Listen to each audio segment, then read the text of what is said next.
Porque não é possível que isso foi falado no plenário do nosso STF. Isso aqui é uma das coisas mais abomináveis já proferidas dentro do plenário da Suprema Corte. Um pouco na linha, nós todos hoje somos admiradores do regime chinês, né? Do Xi Jinping, né? Que diz assim, aqui ele está falando da entidade de regulamentação do discurso nas redes sociais. E ele fala que nós, ele não fala ele. Ele fala nós somos admiradores do regime chinês. Um pouco na linha, nós todos hoje somos admiradores do regime chinês, né? Do Xi Jinping. Nós, referindo-se a quem? Aos ministros do STF, os ministros da nossa Suprema Corte, do Estado Democrático de Direito, são admiradores do regime comunista do Xi Jinping? Bom, o regime comunista do Xi Jinping não existe liberdade de expressão. É absoluta censura. Bom, e por falar em regime chinês, o presidente Bolsonaro, enquanto réu no interrogatório de anteontem, por várias vezes pediu para Alexandre de Moraes, o presidente Alexandre de Moraes, ele quis ser chamado assim durante todo o tempo, o presidente Bolsonaro pediu, entretanto não conseguiu êxito em nenhum dos pedidos, para veicular vídeos, não é?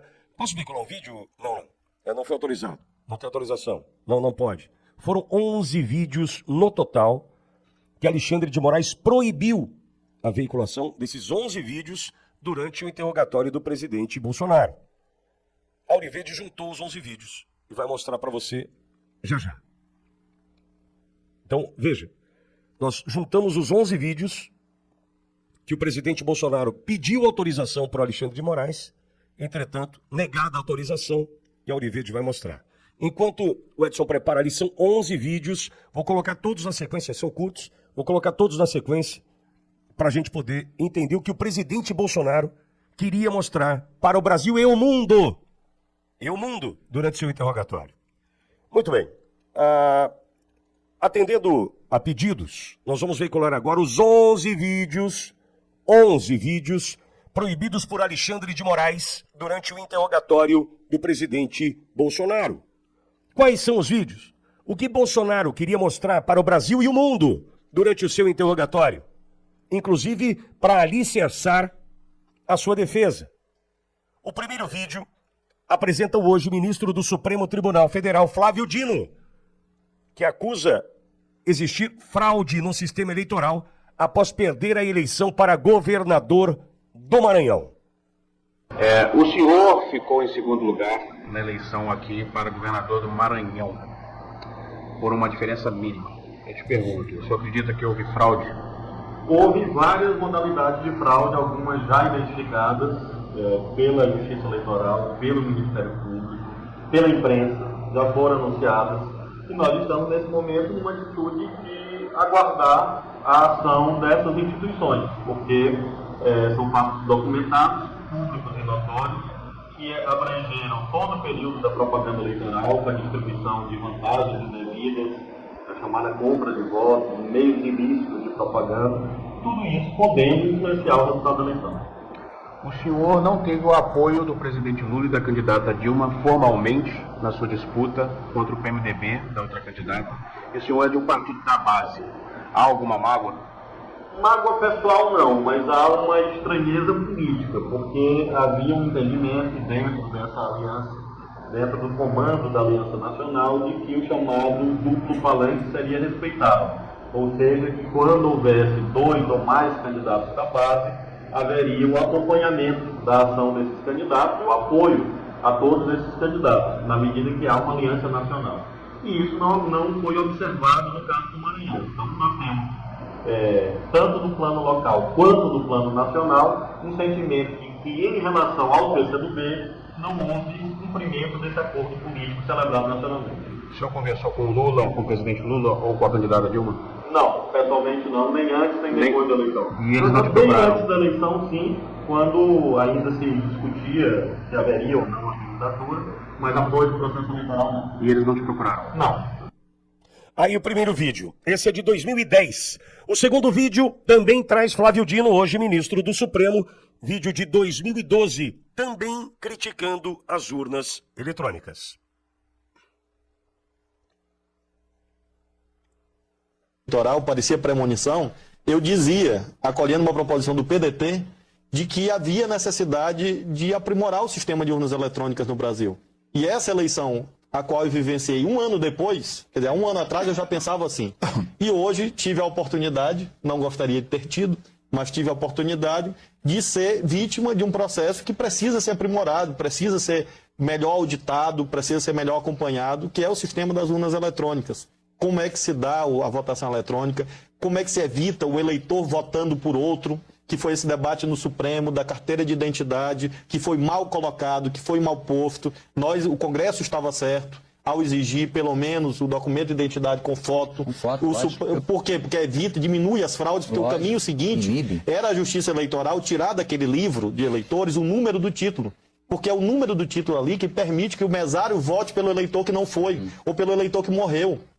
O que acontece hoje? Das 5 horas da tarde, o mesário verifica lá em consórcio com os fiscais, verifica os eleitores que não compareceram, porque não foram, porque morreram, porque viajaram. Com o número do título, ele libera a urna eletrônica e vota quantas vezes ele quiser.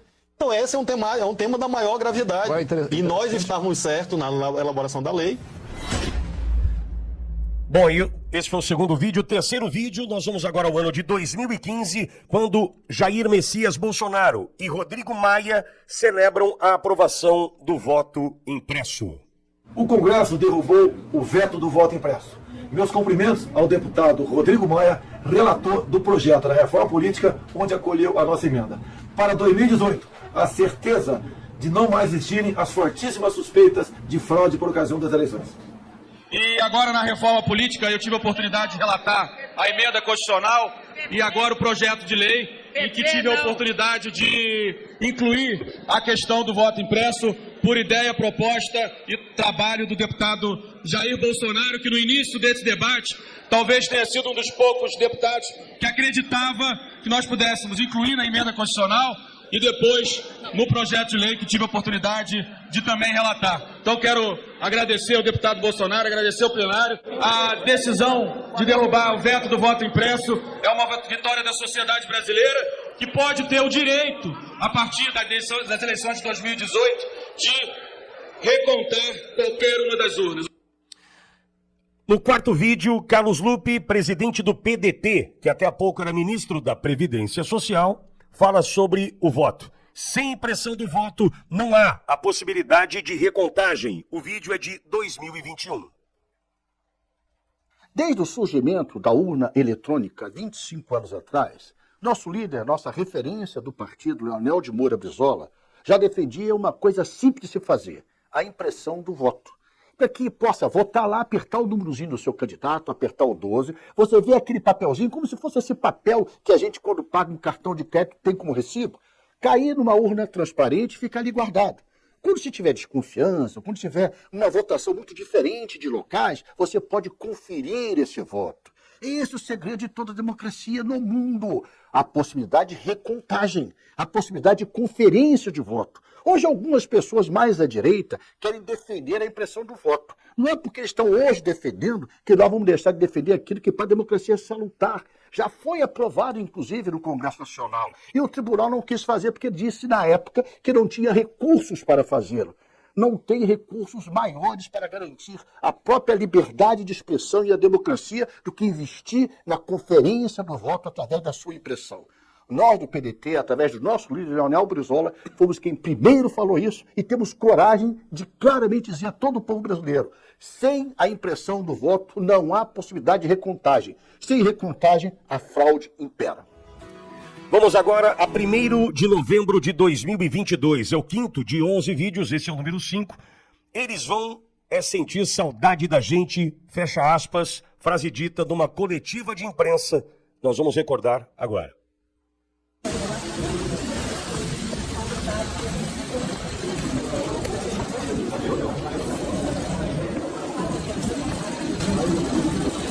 Eu sentia saudade da gente.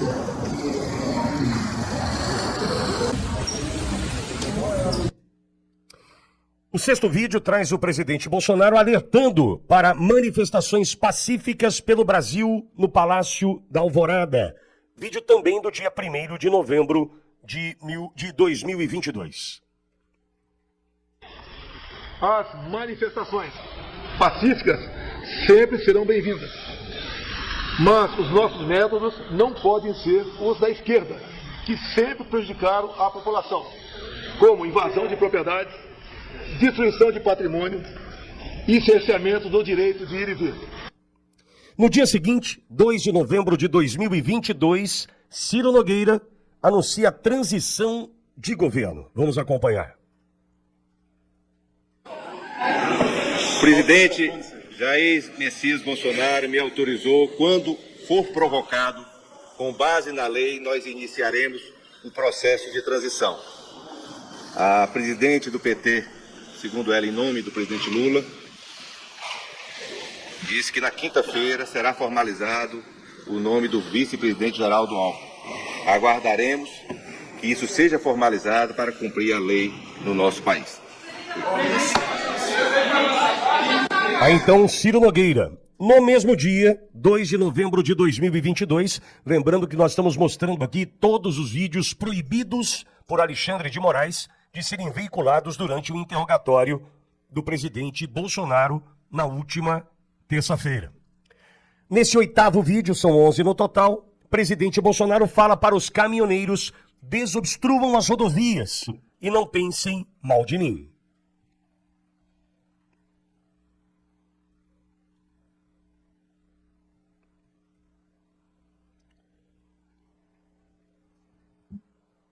Esse é o vídeo de número 8. Brasileiros que estão protestando por todo o Brasil. Sei que vocês estão chateados, estão tristes. Esperavam outra coisa. Eu também estou tão chateado, tão triste quanto você. Nós temos que ter a cabeça no lugar. Os protestos, as manifestações são muito bem-vindas. Fazem parte do jogo democrático. E ao longo dos anos, muito disso foi feito pelo Brasil. Na Esplanada, Copacabana, Paulista, tantos e tantos outros lugares. Agora tem algo que não é legal. O fechamento de rodovias pelo Brasil prejudica o direito de vir das pessoas. Está lá na nossa Constituição. E nós sempre tivemos, dentro dessas 4 linhas, eu tenho que respeitar o direito de outras pessoas que estão se movimentando, além de prejuízo à nossa economia. Sei que a economia tem sua importância, né? Você talvez está dando mais importância a outras coisas, agora é legítimo. Eu quero fazer um apelo a você. Desobstrua as rodovias. Isso daí não faz parte, no meu entender, dessas manifestações legítimas. Não vamos perder nós aqui essa nossa legitimidade. Outras manifestações que estão fazendo pelo Brasil todo, em praças, faz parte, repito, do jogo democrático. Fiquem à vontade. E deixo claro, vocês estão se manifestando espontaneamente. Colocamos a nossa Polícia Rodoviária Federal, desde o primeiro momento, para desobstruir rodovias pelo Brasil. Isso tem feito um trabalho de tentar desobstruir, mas são muitos pontos, tá? E as dificuldades são enormes. Prejuízo todo mundo está tendo com essas rodovias fechadas. O apelo que eu faço a você: desobstrua as rodovias, proteste de outra forma, em outros locais, que isso é muito bem-vindo, faz parte da nossa democracia. Por favor, não pensem mal de mim. Eu quero o bem de vocês. Ao longo desse tempo todo, à frente da presidência, colaborei para ressurgir o sentimento patriótico, o amor à pátria, as nossas cores verde e amarela, a defesa da família, a defesa da liberdade. Não vamos jogar isso fora. Vamos fazer o que tem que ser feito. Estou com vocês e tenho certeza que vocês estão comigo. O pedido é rodovias. Vamos desobstruí-la para o bem da nossa nação e para que nós possamos continuar lutando por democracia e por liberdade. Muito obrigado a todos vocês. Deus abençoe o nosso Brasil. O 9º vídeo já faz parte daquela live do dia 30 de dezembro de 2022. Abre aspas, nós não queremos o confronto. Fecha aspas, afirmava ali o presidente Jair Bolsonaro. Nós não queremos o confronto, nem estimulo ninguém para partir para o confronto. É a pior maneira de tentar resolver o assunto. Ainda na live do dia 30 de dezembro, Bolsonaro afirmou, abre aspas, não vamos para o tudo ou nada. Esse é o 10º vídeo nessa sequência de 11 no total que a gente apresenta para você. Não vamos achar que o mundo vai acabar dia 1º de janeiro. Vamos para o tudo ou nada. Não. Não tem tudo ou nada. Inteligência. Mostrar que somos diferentes do outro lado. Nós respeitamos as normas, as leis, a Constituição. Nós sabemos da valor à liberdade que eles têm. E o 11º e último vídeo é a entrevista do ministro da Defesa, José Múcio, ao programa Roda Viva, no dia 10 de fevereiro de 2025. Aí vem a primeira dificuldade. A primeira dificuldade é que os comandantes não me recebiam. No dia 6 de dezembro, eu já estava trabalhando. Ele nos impulsou, eu acho que é a minha, Flávio Dino, e começamos a primeira dificuldade, ser recebido pelos comandantes. Foi quando eu recorri ao presidente Bolsonaro, que estava em Brasília. Foi meu colega de muitos anos, foi inclusive liderado quando eu era líder do governo lá no Congresso Nacional, sempre tivemos uma relação muito boa. E eu fui falar com ele, disse, olha, eu sou o novo ministro da Defesa, eu queria que você me ajudasse a fazer uma transição tranquila, vai ser bom para o novo governo, vai ser bom para o seu governo que está terminando, você conhece, eu não sou de conflito, de criar problema. Ele telefonou para os 3 comandantes. E pronto, são os 11 vídeos, proibidos por Alexandre de Moraes durante o interrogatório do presidente Bolsonaro. Bolsonaro solicitou, Alexandre de Moraes negou. Entendo eu, porque esta era uma oportunidade de mostrar trechos da história para o Brasil e o mundo de quem nunca propôs jogar fora das 4 linhas. Claudio. O presidente, ao elencar essas possibilidades que brilhantemente eu parabenizo vocês por trazerem aqui, mostra a trajetória de vários meses de coerência. É uma coerência que para muita gente é insuportável. A coerência daquele que tem princípios, a coerência daquele que sabe o que o rege e mesmo na adversidade ele segue esses princípios. Pouca gente tem tamanha integridade. A maior parte das pessoas vai cedendo, vai mudando, porque percebe que a água está subindo e fala, eu não vou morrer afogado, se precisar eu mato alguém. O presidente Bolsonaro provou o que ele vem fazendo desde há mais de 20 anos. Ele tem princípios, ele defende a liberdade, a democracia, defende a base da Constituição brasileira. Quem não defende a base da Constituição brasileira é aquele pessoal que tem uma linha de pensamento muito simples, que os meios justificam os fins. Ou seja, se a finalidade tua, se seu fim é chegar ao poder e conquistar tal resultado, você aceita fazer qualquer coisa no meio para alcançar aquele resultado. E o presidente Bolsonaro, como pessoa de princípio, pessoa de valores, fala, não, eu quero atingir tal resultado, mas a integridade e a coerência do que eu faço daqui até lá são tão importantes quanto chegar lá, ou mais importantes. Nós cristãos temos essa é a base do cristianismo. Agora, isso cansa, isso é difícil, isso é dolorido, isso faz a gente sofrer. Por quê? Porque bandido tem um único princípio. Eu vou vencer a qualquer custo. Ou como disse a presidente Dilma Rousseff lá no passado, a gente vende a alma para vencer uma eleição. Ela falou isso. Essa é a síntese deles. Vendem a alma. E é o que eles fazem e estão fazendo no Congresso, no Executivo e no único órgão lá, no Supremo. Tem gente fazendo isso. Leandro, a tua posição diante desse impedimento e a proibição de Alexandre de Moraes, rapidamente, Leandro, por gentileza. Olha, esse vídeo remonta à verdade que ela não tem como ser contestada, né? Então, é a luz da verdade, né, que, sem sombra de dúvidas, demonstraria e faria, né, ruir, cair por terra aquelas acusações absurdas, né, pelos quais o presidente Bolsonaro e o seu entorno ali está sendo acusado. Então, por isso, o ministro Alexandre de Moraes, ele não quer e não quis, né, que esses vídeos fossem publicizados ali naquele momento, né? E não é à toa que, talvez, inclusive com o julgamento que ocorreu agora no STF sobre o Marco Civil, talvez até nas redes sociais, logo seremos, talvez, proibidos, né, de veicular esses vídeos. Então, está muito claro qual é o posicionamento do presidente, as questões históricas recentes já deixam isso muito claro, que na realidade, mesmo tendo sido tão golpeado durante o seu governo, tendo sido tão golpeado durante a campanha, Jair Messias Bolsonaro permaneceu e permanece nas 4 linhas da Constituição. Do outro lado, segue-se a perseguição, né, contra a direita, e tendo aí como alvo principal o nosso presidente. Imagine você se o presidente Bolsonaro tivesse a possibilidade de exibir os vídeos para o Brasil e o mundo.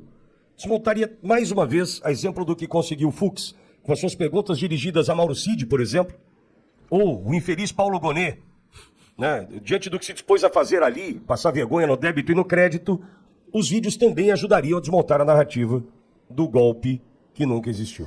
Eu só acrescento que é muito importante mostrar isso que o Flávio Dino fez, que o Lobo fez, que o Rodrigo Maia fez, porque esses são exemplos de pessoas que, para eles, os fins justificam os meios. Eles quiseram poder. Aí quando eles perderam e falaram, manipularam, fraudaram. Ah, tá, eu vou fazer igual. Aonde eles estão? Todos eles voltaram à cena do crime, todos conseguiram isso. É a prova de que, quando perguntaram para o Gilmar Mendes, ministro, o crime vale a pena no Brasil? Ele ficou quieto, falou, não sei. Ficou com a cara de Gonê. Deixa eu conversar com o Donato aqui. Cara de Gonê. Adorei. Cara de Gonê.